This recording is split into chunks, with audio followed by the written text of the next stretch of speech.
नमस्कार, मैं हूं आपके साथ कनिका अरोरा और आप देख रहे हैं एफएम न्यूज। तो बुलेटिन में रुक करेंगे उत्तराखंड की खबरों का। तो सबसे पहले आपको बता दें कि चारधाम यात्रा फिलहाल जारी है। ऐसे में सरकार ने बड़ा फैसला लिया है। सरकार ने श्रद्धालुओं के लिए संख्या जो है वो बढ़ा दी गई है। भारी भीड़ को देखते हुए धामी सरकार ने ये फैसला लिया है। तो चारधाम यात्रा की शुरुआत हो चुकी है। ऐसे में बात करें तो श्रद्धालुओं की काफी ज्यादा भीड़ देखने को मिल रही है, जिसके चलते चारधाम यात्रा के लिए श्रद्धालुओं की जो संख्या है उसको और ज्यादा बढ़ा दिया गया है। भारी भीड़ को देखते हुए धामी सरकार ने यह फैसला लिया है। 4 तस्वीरें आपको टीवी स्क्रीन पर दिखा रहे हैं। बद्रीनाथ, गंगोत्री, केदारनाथ और यमुनोत्री।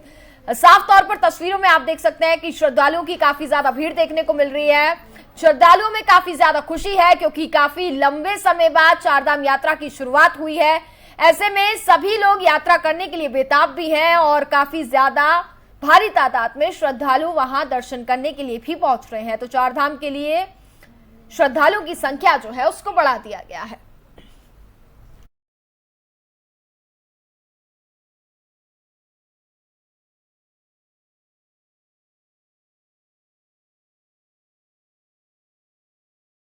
खबर पर हमारे साथ ज्यादा बातचीत करने के लिए हमारे संवाददाता अजय पांडे जुड़ गए हैं। अजय जी, जहां चारधाम यात्रा की शुरुआत हो चुकी है और काफी ज्यादा भीड़ देखने को हमें मिल रही है, जिसके चलते सरकार ने भी फैसला लिया है और संख्या जो है वो और ज्यादा बढ़ा दी है श्रद्धालुओं की। देखिए, चूंकि चारधाम यात्रा को लेकर के कोई भी प्रतिबंध और पाबंदी नहीं लगाया गया है, इसको देखते हुए चारों धामों में भारी संख्या में श्रद्धालु उमड़ पड़े हैं। क्योंकि 2 सालों के दौरान पिछले समय में कई प्रतिबंध लगाए गए थे और उस प्रतिबंध के चलते चारधाम यात्रा बाधित रही और यात्री उस लिहाज से, उस संख्या से नहीं आ पाए थे। और इस बार चूंकि अब कोई प्रतिबंध नहीं है, इस वजह से भारी तादाद में अब तीर्थयात्री यहाँ पर चारों धामों में दर्शन करने के लिए आ रहे हैं।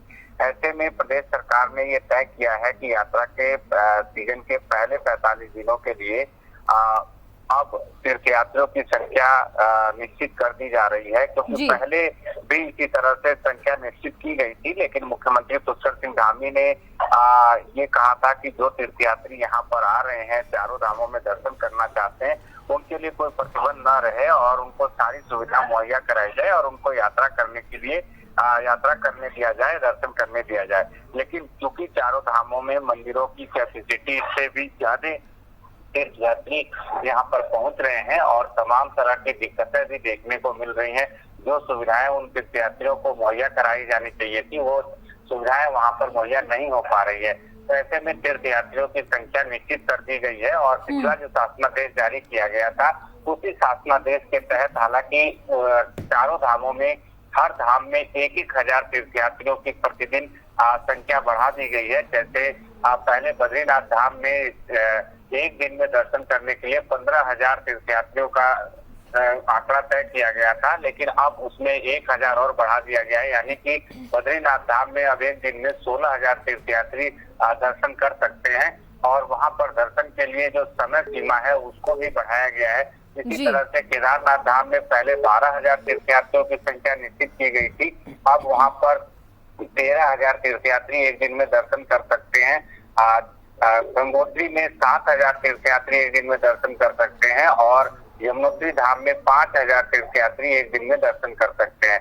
प्रदेश सरकार की ओर से कोशिश है कि जितने भी तीर्थयात्री यहाँ पर आए उनको सभी सुविधाएं मुहैया कराई जाए और चारों धामों में जहाँ वो दर्शन करने के लिए पहुंच रहे हैं, वहाँ पर वो बिना किसी परेशानी के, बिना किसी दिक्कत के दर्शन करें और अपने आराध्य देव से अपनी मनोकामना पूर्ण करने के लिए जो भी मांगना है वो मांगे और यहाँ से खुश होकर के जाएं, एक अच्छा संदेश लेकर के जाएं और अपने गंतव्य में, अपने क्षेत्र में जहाँ से वो आए हैं वहां जाकर के बताएं कि उत्तराखंड में चारों धामों में जब वो दर्शन करने आते हैं तो किस तरह का माहौल रहता है, किस तरह की सरकार की ओर से सुविधाएं उनको प्रदान की गई है। हालांकि इन धामों के लिए तमाम एडवाइजरी भी अब जारी की जा रही है और सभी तीर्थयात्रियों से सरकार की ओर से एक अनुरोध किया गया है कि वो चारों धामों में, क्योंकि यहाँ पर ठंड काफी बढ़ रही है, तो इस बात को भी सुनिश्चित करके आए कि उनके लिए ठंड से बचने के लिए भी तैयारी है या नहीं है। बिल्कुल बिल्कुल बिल्कुल अजय जी, फिलहाल बहुत बहुत शुक्रिया आपका तमाम जानकारी के लिए।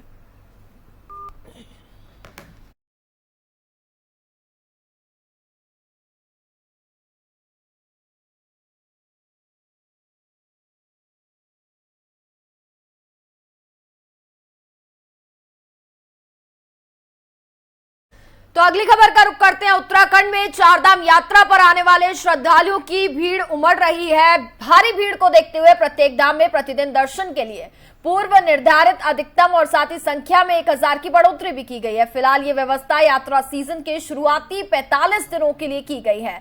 सरकार के चारधाम यात्रा के लिए यह फैसला लिया गया है। ये निर्णय सिर्फ रजिस्ट्रेशन करने वालों के लिए है। रजिस्ट्रेशन वालों को ही ऊपर जाने दिया जाएगा। इस निर्णय को लेकर उत्तराखंड डीजीपी अशोक कुमार ने जानकारी दी है कि भद्रकाली और तपोवन में पुलिस चेकिंग व्यवस्था कर दी गई है। ऐसे ही एक पॉइंट गंगोत्री में भी, साथ ही यमुनोत्री में भी और साथ ही केदारनाथ में और 2 पॉइंट चमोली में भी बनाए गए हैं।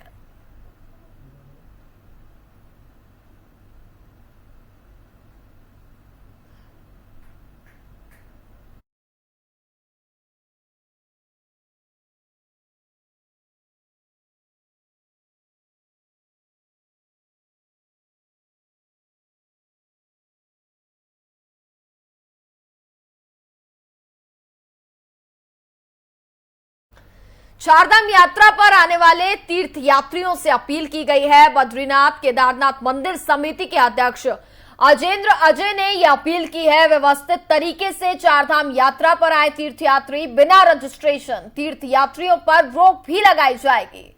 तो यात्रियों से यह अपील की जा रही है, व्यवस्थित तरीके से चारधाम यात्रा पर तीर्थयात्री आए, साथ ही बिना रजिस्ट्रेशन तीर्थ यात्रियों पर रोक भी लगाई जाएगी। रजिस्ट्रेशन कराना अनिवार्य होगा। चारधाम यात्रा पर आने वाले तीर्थ यात्रियों से यह अपील की जा रही है।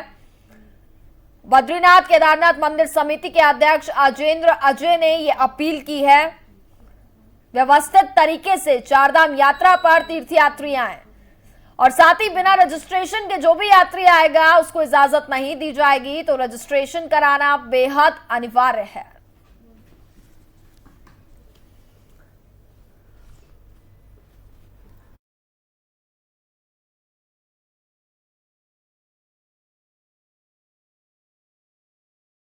यात्रा पर आने की अपील की गई है। बिना रजिस्ट्रेशन तीर्थ यात्रियों पर रोक लगा दी गई है। अब रजिस्ट्रेशन कराना भी अनिवार्य होगा। रजिस्ट्रेशन होगा तभी आप चारधाम यात्रा करने जा सकते हैं।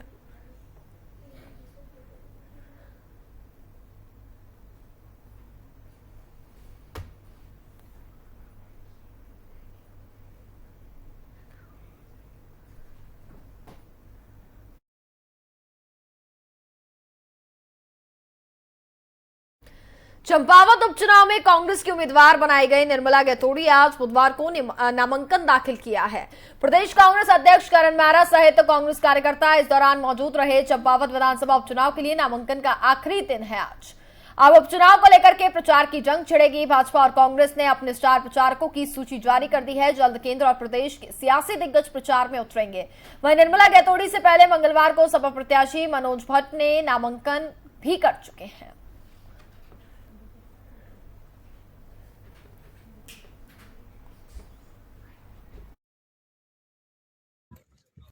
हमारी प्रत्याशी हैं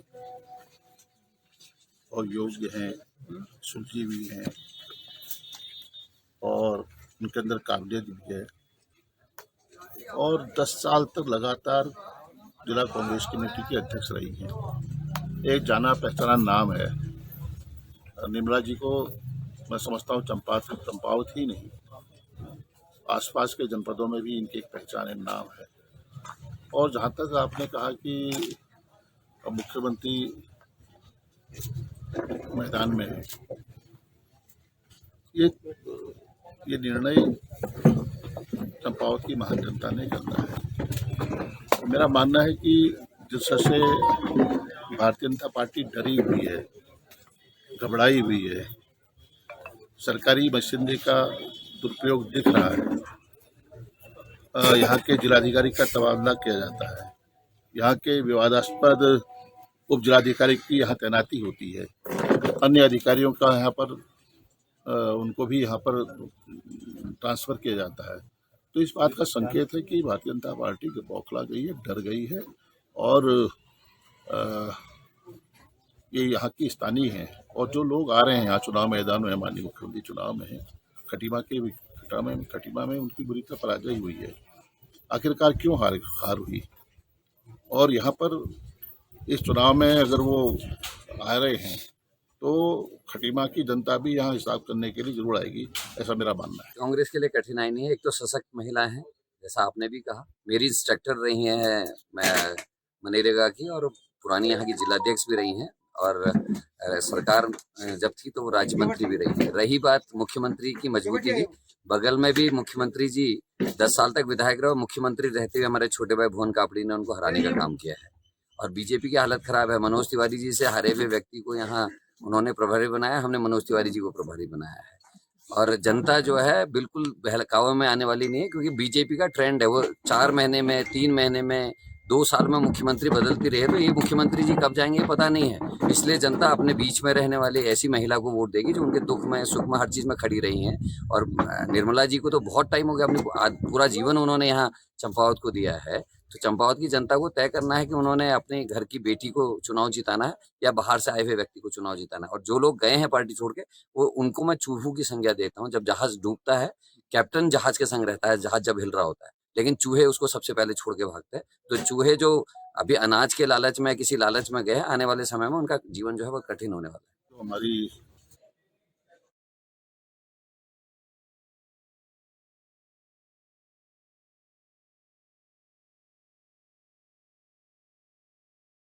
विधानसभा की चंपावत सीट के उपचुनाव के लिए बीजेपी ने अपने 40 स्टार प्रचारकों की सूची जारी कर दी है। इनमें उत्तर प्रदेश के मुख्यमंत्री योगी आदित्यनाथ, केंद्रीय मंत्री स्मृति ईरानी व अनुराग ठाकुर, बीजेपी के राष्ट्रीय मीडिया प्रमुख व राज्यसभा सदस्य अनिल बलूनी के साथ ही केंद्रीय मंत्री, पार्टी के केंद्रीय व प्रांतीय पदाधिकारी, 4 पूर्व मुख्यमंत्री, धामी कैबिनेट के सभी सदस्य, सांसद, विधायक शामिल हैं। सीएम पुष्कर सिंह धामी ने 9 मई को चंपावत उपचुनाव के लिए नामांकन भरा। चंपावत सीट पर 31 मई को उपचुनाव होना है। चंपावत उपचुनाव का परिणाम 3 जून को आएगा। आपको बता दें कि धामी के लिए बीजेपी से कैलाश गैतोड़ी ने अपनी सीट छोड़ी है। फरवरी में हुए मुख्य चुनावों में धामी अपनी परंपरागत खटीमा सीट से चुनाव हार गए थे।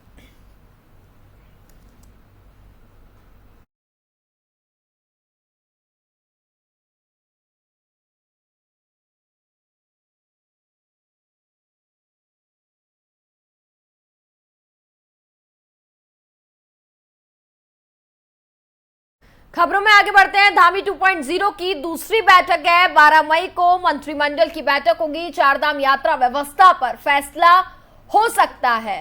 धामी 2.0 की ये बड़ी बैठक होनी है। 12 मई को मंत्रिमंडल की बैठक होगी और चारधाम यात्रा में स्वास्थ्य व्यवस्थाओं को लेकर के बताया जा रहा है कि फैसला जो है वो हो सकता है।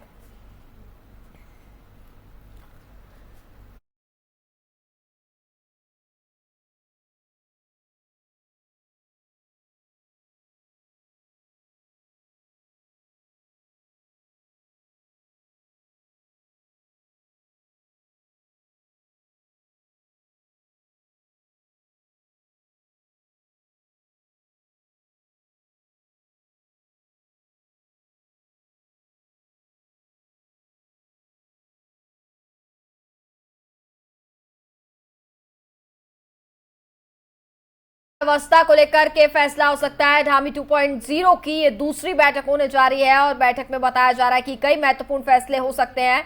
आपको बता दें कि चारधाम यात्रा की जब से शुरुआत हुई है उसके बाद 20 से ज्यादा श्रद्धालुओं की जान जा चुकी है और ऐसे में स्वास्थ्य व्यवस्थाओं पर सवाल जो है वो लगातार खड़े हो रहे हैं। उसके बाद बात करें तो अब 2.0 धामी सरकार की बैठक होनी है। कल ये बैठक है, काफी महत्वपूर्ण बैठक के तौर पर इसे देखा जा रहा है क्योंकि इसमें कई बड़े फैसले जो हैं वो लिए जा सकते हैं और चारधाम यात्रा व्यवस्था को लेकर के भी इसमें फैसला निश्चित तौर पर जरूर लिया जाएगा।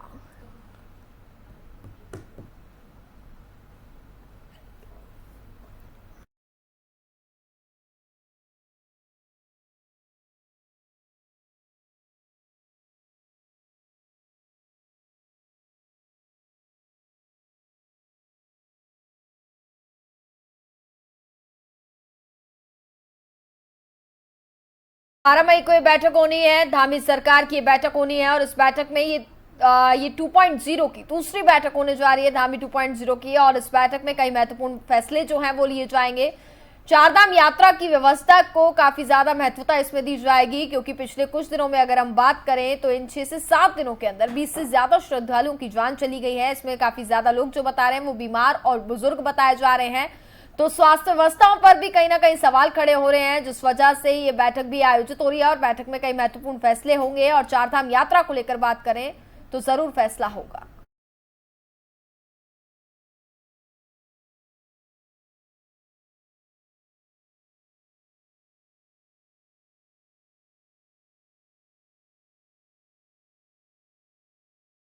कैबिनेट मंत्री प्रेमचंद अग्रवाल ने विधानसभा में भू संपदा नियामक प्राधिकरण के कार्यों की समीक्षा बैठक की। बैठक में उन्होंने रेरा की गतिविधियों की विस्तार से चर्चा करते हुए अधिकारियों को जरूरी दिशा निर्देश दिए। उन्होंने पंजीकरण की प्रक्रिया सुगम बनाए होने और साथ ही बैठक में अवैध निर्माण में रेरा की भूमिका निश्चित करते हुए रिपोर्ट प्रस्तुत करने के निर्देश दिए। प्रेमचंद अग्रवाल ने कहा कि उपभोक्ता का शोषण नहीं होना चाहिए और जनता की परेशानी को दूर करने के लिए सुनियोजित विकास किया जाए।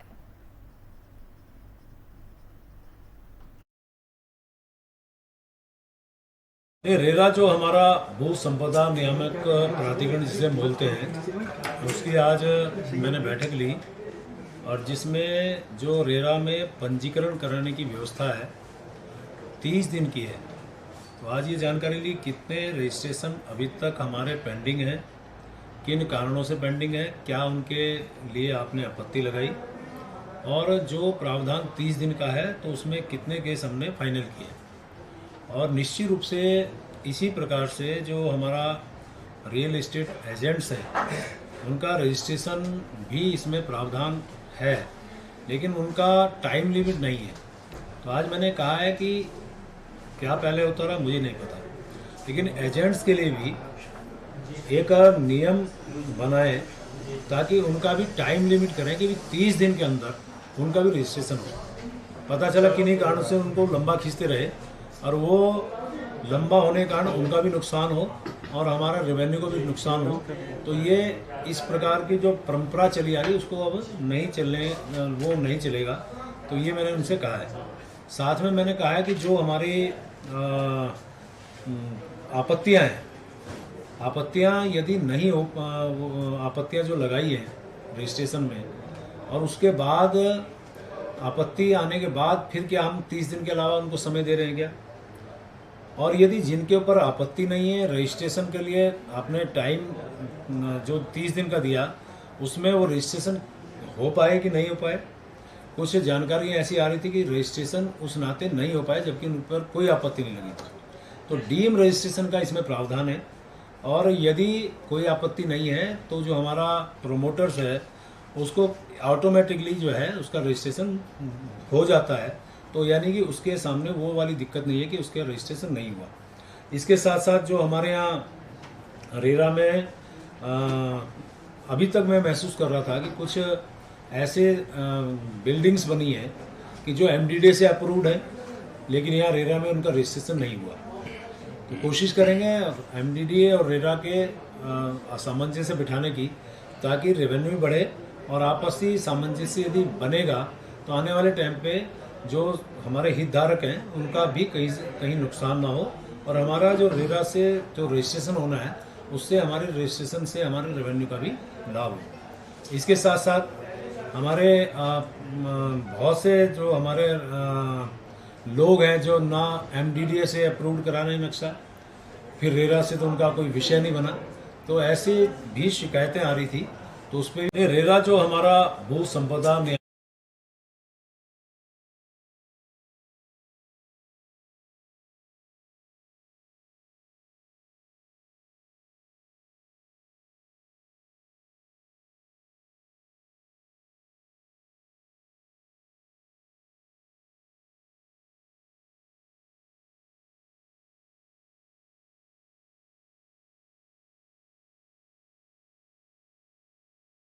उत्तराखंड में इन दिनों चारधाम यात्रा चल रही है और ऐसे में कई अव्यवस्थाएं भी देखने को मिल रही है। बात करें तो पिछले कुछ दिनों में बताया ये जा रहा है कि कई श्रद्धालु हैं जिनकी जान चली गई है और पर्यटन मंत्री सतपाल महाराज विदेश दौरे पर हैं।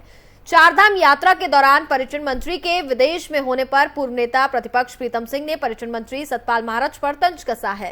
प्रीतम सिंह ने कहा कि चारधाम यात्रा चल रही है और उत्तराखंड के धर्म और पर्यटन मंत्री विदेशी दौरे पर हैं। इतना ही नहीं, उन्होंने सतपाल महाराज पर चुटकी लेते हुए कहा कि सतपाल महाराज से जब भी उत्तराखंड के बारे में बात की जाती है तो वे सीधे विदेशों के बारे में बात करते हैं, इसलिए वे उत्तराखंड के नहीं बल्कि अंतर्राष्ट्रीय मंत्री हैं। चारधाम यात्रा पर सरकार के लिए सबसे बड़ी चुनौती आने वाले श्रद्धालुओं को स्वास्थ्य सेवाएं मुहैया कराना है, क्योंकि यात्रा शुरू होने के महज कुछ ही दिनों के भीतर अब तक 20 श्रद्धालुओं की हार्ट अटैक से मौत हो चुकी है।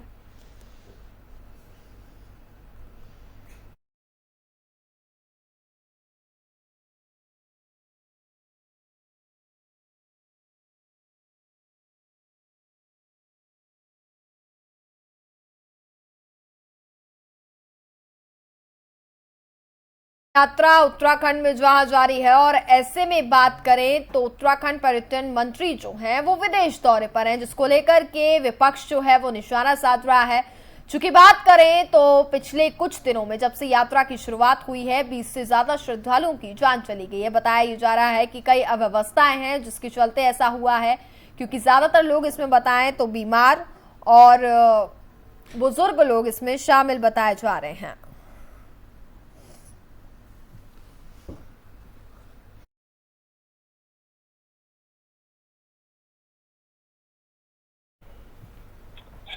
और हमारे साथ ज्यादा बातचीत करने के लिए बीजेपी प्रवक्ता सादाब हंस हमारे साथ जुड़ गए हैं, उनसे बात करेंगे सादाब हंस जी से। सादाब जी, सबसे पहले आपका एफएम न्यूज में बहुत बहुत स्वागत है। जी धन्यवाद। सादाब जी, जैसे कि बात करें चारधाम यात्रा की शुरुआत हो चुकी है और ऐसे में लगातार हम देख रहे हैं कि श्रद्धालुओं की मौत का मामला भी सामने आ रहा है। 20 से ज्यादा लोगों की जान जा चुकी है और ऐसे में जो पर्यटन मंत्री जिनकी हम बात करें तो वे विदेश दौरे पर है, यानी कि व्यवस्थाएं जो है वो सुचारू रूप से नहीं की गई। नहीं, बिल्कुल नहीं, व्यवस्थाएं बिल्कुल सुचारू रूप से चल रही हैं। सरकार ने बहुत ईमानदार कोशिश की है, बहुत अच्छी तैयारियां यहाँ हमारी यात्रा की बनी हुई हैं। दिक्कत इस बात की कि कांग्रेस ड्रामा कर रही है। कांग्रेस से देखा नहीं जा रहा है कि उत्तराखंड की आजीविका कहने वाली हमारी आस्था के सबसे बड़ी यात्रा चारधाम यात्रा में हमारे बच्चों के चेहरों पे मुस्कान आ गई है, क्योंकि श्रद्धालु बहुत बड़ी संख्या में उत्तराखंड में आ गए हैं। तो क्योंकि हमारी आजीविका से जुड़ा हुआ विषय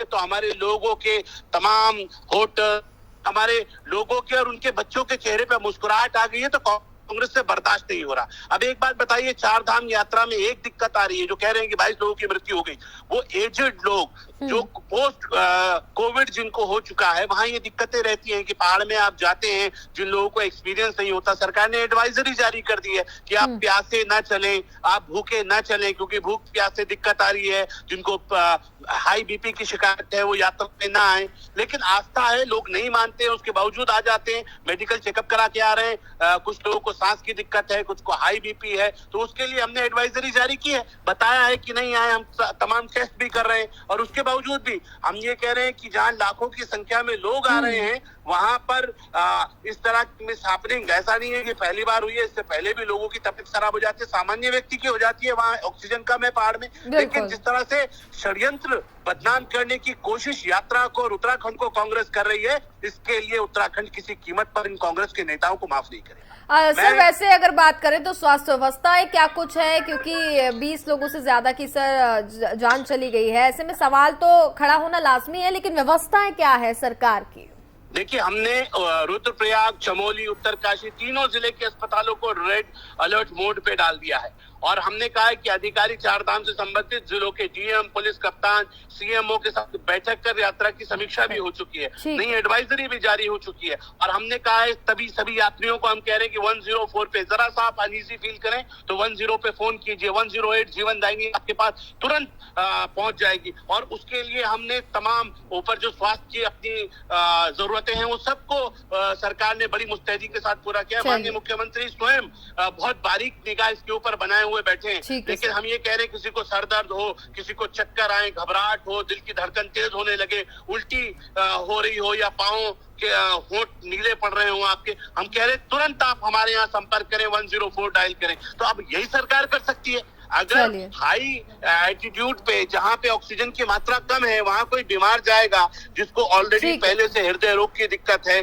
जिसको सांस, मधुमेह, हाई ब्लड प्रेशर है, उसके लिए दिक्कतें हैं, ये मानना पड़ेगा। चलिए। लेकिन लोग हैं कि उनको जुनून है कि बाबा के बिल्कुल, दर्शन करने हैं, बिल्कुल। चाहे अंतिम दर्शन हो जाए, तो अब उसमें आप सरकार को दोषी ठहराएं, मुनासिब नहीं होगा। बिल्कुल। लेकिन जो घटिया राजनीति कांग्रेस कर रही है, जो कांग्रेस के नेता कर रहे हैं, जनता इन्हें माकूल जवाब देगी। जो ठीक। मेरे बच्चों के चेहरों पे हंसी आई है, मुस्कुराहट आई है, ये उससे चिढ़ रहे हैं और ये कहीं ना कहीं यात्रा को बदनाम करने की साजिश है, इस यात्रा को खराब चलिए, करने की बिल्कुल साजिश बिल्कुल है। शादाब जी, बहुत बहुत शुक्रिया आपका हमारे साथ जुड़ने के लिए। धन्यवाद।